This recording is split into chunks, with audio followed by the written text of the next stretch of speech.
Peixe, série harmônica. Se você já sabe o que é, já sabe o que significa, etc. assim, a única pergunta que eu não vou conseguir responder nesse vídeo é por que você clicou nele pra começar.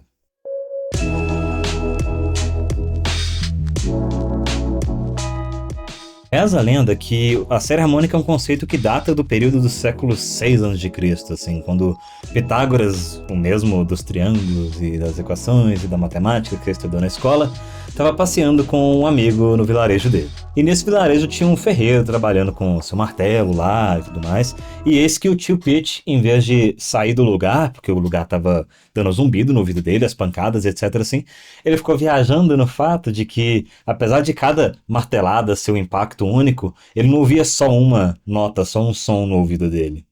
E isso que ele ouviu nesse dia e que ele estudou mais a fundo com seus discípulos e alunos, etc., é a série harmônica. Mas o que é um harmônico para começo de conversa? Na física ondulatória, uma onda estacionária é uma onda cujos picos e vales e os nós que ficam entre os picos e esses vales não se deslocam ao longo da onda.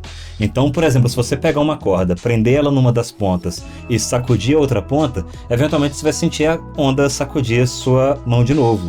E nesse caso, isso não é uma onda estacionária. Agora, se uma onda vibra numa corda que está presa nas duas pontas, tipo, por exemplo, entre o seu dedo e a ponte da guitarra, os picos e os vales eles não vão se deslocar e os nós que ficam entre esses picos e esses vales, eles não vão se deslocar nem para frente, nem para trás, nem para cima, nem para baixo. Isso, nesse caso, é uma onda estacionária. Harmônicos, no conceito mais físico da coisa, são subdivisões desse comprimento de onda por 2, por 3 ou por 4. Então, se você pegar a velocidade, que ela é constante na equação da onda, de V igual a lambda F, né, onde V é a velocidade, lambda é o comprimento de onda e F é a frequência, para cada subdivisão do comprimento de onda, por 2, por 3 ou por 4, a frequência também se multiplica por 2, por 3 ou por 4. E aí, na vida real, essa onda não vai ficar vibrando com esse mesmo formato, bonitinha, o tempo todo, para sempre. Porque o que acontece é que, como os picos e vales eles geram contrações e expansões na corda, essa elasticidade também acaba produzindo ondas adicionais que vão interferir nessa onda original. E essas ondas adicionais, no final, elas são os próprios harmônicos. E aí tá, isso tudo que eu tô falando aqui até agora é física, não tem nada de música até agora que eu falei, né? Onde é que entra essa questão da música? Para te explicar isso, eu só preciso colocar uma nota nessa corda, nessa onda, e aí agora sim eu posso te explicar o que é série harmônica. Vamos tocar uma nota Dó, 256 Hz nessa corda aqui então e ver como é que ficam essas subdivisões harmônicas. Esse vai ser nosso primeiro harmônico, também conhecido como nota fundamental. O segundo harmônico divide o comprimento da onda por 2, então a frequência 256 Hz dobra para 512 Hz, que é a frequência da nota Dó numa oitava acima. O terceiro harmônico divide o comprimento da onda por 3, e o resultado disso na frequência é de 768 Hz, uma quinta perfeita acima de Dó no segundo harmônico, que dá uma nota Sol. O quarto harmônico, como é 4 vezes a nota fundamental, 256 Hz vezes 4, vai ser Dó 2 oitavas acima. O quinto harmônico, 5 vezes a frequência fundamental, vai dar uma nota Mi, a terça maior de Dó. Eu poderia ficar aqui o vídeo inteiro se eu quisesse, recitando essa série harmônica, o sétimo, oitavo, nono, décimo harmônico se eu quisesse, porque é infinito, esse negócio não termina. Mas, ao mesmo tempo, por mais que infinito que seja, existem alguns padrões que a gente pode observar na série harmônica. O primeiro é que todos os harmônicos que foram uma potência de 2, tipo 2 é 2 elevado a 1, 4 é 2 ao quadrado, 8, 16, 32 e por aí vai, todas essas vão ser oitavas da nota fundamental. O segundo padrão, se vocês repararem nas notas que eu coloquei dispostas numa partitura aqui, é que os intervalos vão ficando cada vez menores conforme a gente avança nos harmônicos. E isso aqui é um divisor de águas para esse vídeo. Porque na cultura ocidental, as notas dos primeiros harmônicos, dos harmônicos inferiores até o sexto, elas são consideradas mais consonantes, mais naturais, mais harmônicas talvez, porque elas formam um acorde maior. No caso de Dó aqui seria Dó, Mi e Sol. Assim, tem quem argumente que é porque as razões formadas por esses harmônicos inferiores, elas formam frações com números pequenos, então elas são mais simples e mais fáceis de entender e mais agradáveis, então quando você toca um acorde maior, as notas do acorde maior, elas harmonizam com as próprias notas da série harmônica, mas, bicho, no final é só questão cultural mesmo, tá? Mas, enfim, já que a gente tá falando dessa questão toda de frações, deixa eu mostrar pra vocês como é que isso funciona. Na teoria musical, uma das primeiras coisas que a gente estuda é o conceito dos intervalos e as suas funções, suas relações e tudo mais. Então, por exemplo, o intervalo de Dó para Mi é uma terça maior, de Dó para Sol é uma quinta justa, de Sol para Dó uma quarta justa e por aí vai. E aí, quando a gente fala de série harmônica, a gente representa esses intervalos em frações, em razões, assim, tipo, parece complexo, mas vamos pegar, por exemplo, esses intervalos que eu falei e ver onde que eles encaixam na série harmônica de Dó. Então, de Dó para Mi, aqui a gente tem um Dó e um Mi próximos um do outro, no quarto e no quinto harmônico, então a razão da terça maior é 5/4. De Dó para Sol tem aqui no segundo e terceiro harmônicos, então a razão da quinta justa é 3/2. E de Sol para Dó a gente só precisa encontrar um Dó acima de um Sol, ao invés do contrário, então a gente tem aqui a razão da quarta justa sendo 4/3. Então, se eu continuar seguindo essa lógica, o acorde de maior ele é basicamente 4/5/6, né? Se eu seguir esse mesmo padrão, né? E eu posso te provar isso da seguinte forma. Porque o Hertz, que é a nossa unidade de frequência padrão, né? Ele é uma unidade de repetições, qualquer tipo de repetição por segundo. Esse é o conceito de frequência, né? Então eu posso, por exemplo, estalar 2 vezes por segundo e isso vai me dar uma frequência de 2 Hz, certo? Então eu vou colocar numa editora aqui 3 pulsos. O primeiro batendo a 2 Hz, então 2 repetições por segundo, vai representar a nota Dó. O segundo em 2,5 Hz vai representar a nota Mi. E o terceiro, para representar a nota Sol, vai estar a 3 Hz. Então veja que com essas frequências, teoricamente, eu estou satisfazendo essa razão de 4/5/6, certo? Então, se tudo que eu falei aqui for verdade, eu posso acelerar esses 3 batimentos e quando eu terminar de acelerar isso vai virar um acorde maior. Vamos ver?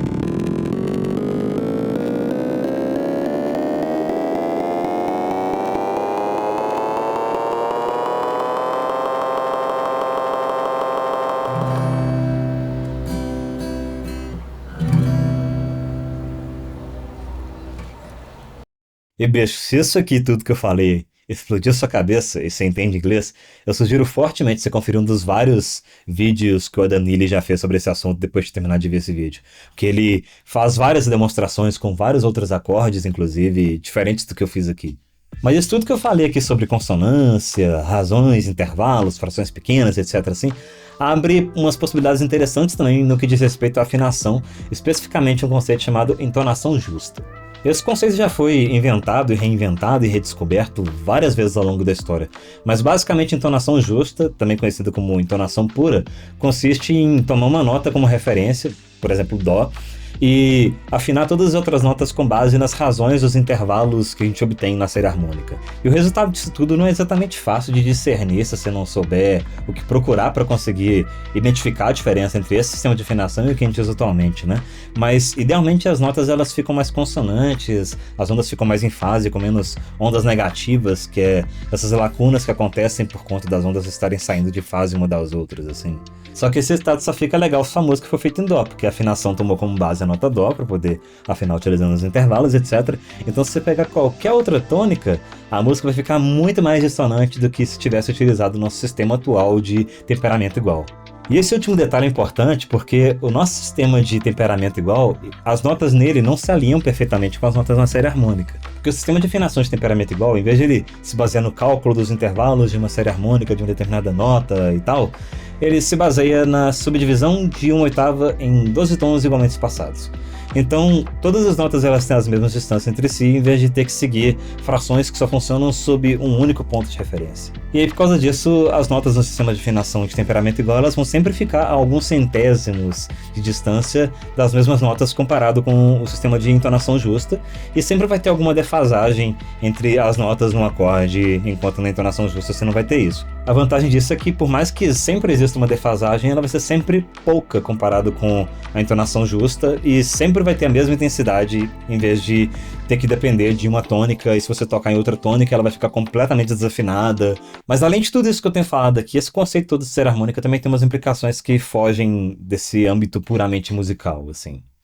Especificamente, vamos falar de timbre.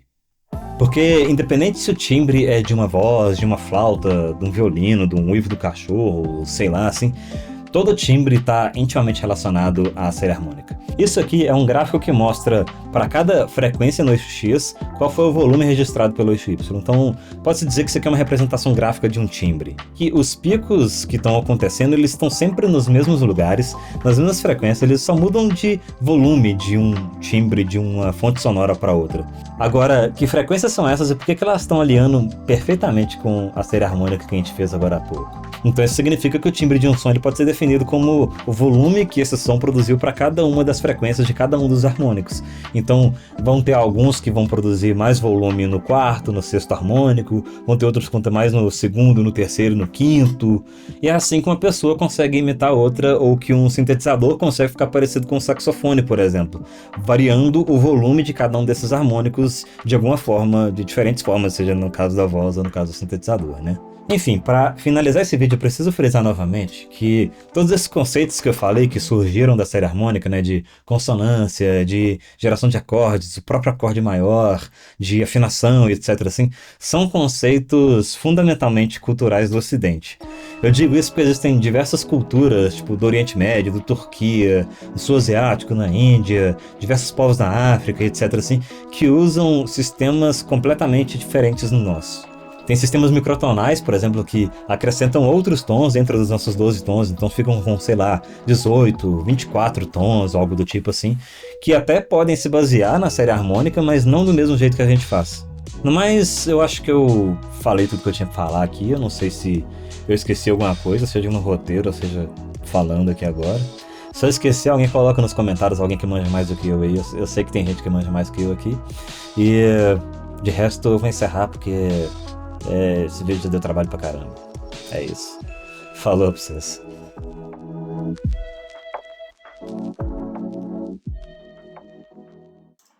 Ô Wilson, eu tô precisando de um vídeo bobo pra colocar no canal seu. O que você vai fazer de bobeira pra mim hoje? Qual que é o, qual que é o rolê? O que você vai fazer de bobeira? Ai. Os seus telespectadores, eles precisam saber como é que você tá. Não adianta você dar uma cepada na câmera aqui não. Quase derrubou meu celular. Tá doido? Desce pneu aqui. Desce pneu aqui. Desce rápido seu aqui então. Tá, isso acabou o vídeo bobo. Acho que é isso aí.